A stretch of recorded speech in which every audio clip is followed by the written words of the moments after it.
এই দেখেন আমার উঠোন বাগানে এই যে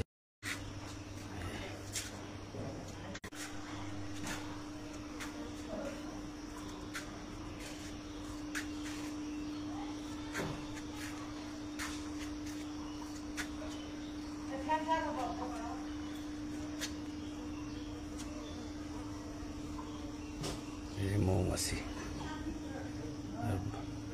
ফুল থেকে মধু সংগ্রহ করতেছে।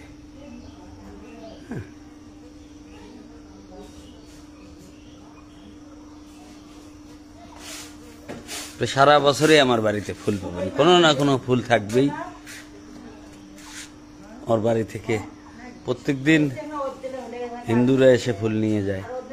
বাড়ির বাইরের যে ফুলগুলো আছে, বিশেষ করে টগর ফুল পূজার জন্য নিয়ে যায়। এটা আমার বাড়ির ভিতরের উঠানে গাছটা। ঠিক আছে, ধন্যবাদ।